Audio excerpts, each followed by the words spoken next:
let's talk about scope creeping. What is it? And most of all, why does it matter? Scope creeping it's like the most poisonous thing within freelancing. It happens to every single freelancer, period. Like, it happens to graphic designers, it happens to UX designers, it happens to photographers, videographers, blah, blah, blah. It sucks a lot, and everybody collectively knows about it. Scope creeping, or sometimes known as requirement creep or even feature creep, refers to how a project's requirements tend to increase over a project lifecycle.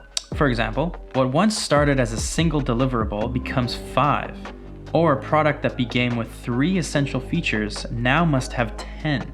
Or midway through a project, the customer's needs change, prompting a reassessment of the project's requirements. Basically what that means is when you're doing a project, sometimes the client will start thinking of more ideas, and they'll start thinking like, ooh, like, what if we did this? What if we did that? Like, what if we added this? What if we added that? What if we extended the time? You know, what if instead of it being due on Friday, can we work more, maybe like an extra 2 weeks on it?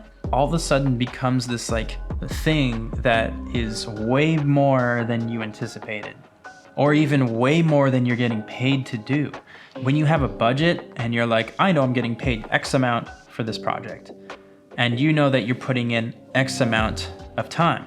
Scope creeping is when they kind of slip under the rug and start adding more time to the project without adding budget. Yeah, let's kind of talk about how to deal with scope creeping. So one thing that I read is if changes in scope are not identified and managed properly, the project may come in considerably over budget and or behind schedule. So I'll just give you like a real life example of what happened to me. I was told, hey, we have a last minute project. Can you do this for us? It's Friday right now, but we need it done by Monday. And so I was like, okay, this is pretty last minute, whatever. I'll see if I can do it. They're like, all we need is a 20-second video, like a 20-second Instagram video with B-roll, some text, and music. And I was like, okay, this seems easy enough. I could just do this one afternoon. And so that's what I did. They told me exactly what they wanted. I made it, and I sent it off to them, okay? And I got an email back saying, you did a great job. This is very close to how we imagined it. Great song and footage choice, awesome. Just a few minor considerations. They sent me back 9 different things. It like literally completely changed the video. I was like, okay, you know what? Whatever, I'll redo it. So I completely redid it. And I sent it back to them, and I made it a lot more simple. I didn't add any flair. I just made it exactly the way that they wanted me to make it. And so they got back to me. Can you do a FaceTime call with us? Keep in mind, their budget was really small. They've already gone over budget. We just have some more adjustments, and I feel like it'd be easier to communicate. While that may seem harmless, I was like, no, I'm not available for a FaceTime call. Could you just write out your adjustments again? Just point form, the best way that you can do it, just communicate it. Because if it's just a few small edits, you should be able to communicate it. They don't get back to me for another 2 days.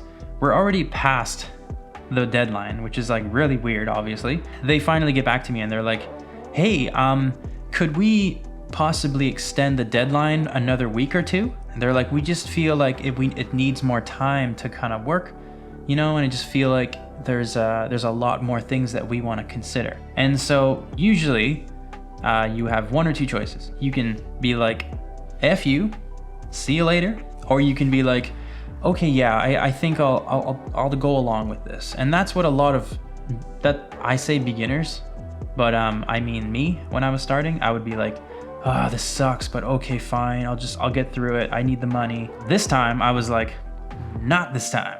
I'm gonna have boundaries. I'm putting up boundaries, okay? Before they asked me to do this, the deadline came up for the payment, and I said, hey, I would really appreciate if you sent me the payment for the work that I've done already. And I said it nicely, you know, through email. And then that's when they were like, can we actually extend it another week or 2? And I was like, oh, hell no. I would be open to this. However, this would involve more time and editing beyond the scope of what was originally discussed. So After even saying that, I was like, you know what? I'm gonna educate you a little bit on scope creeping and how not to treat clients. So I said, if you are looking for another week of editing, my rate will have to increase to accommodate.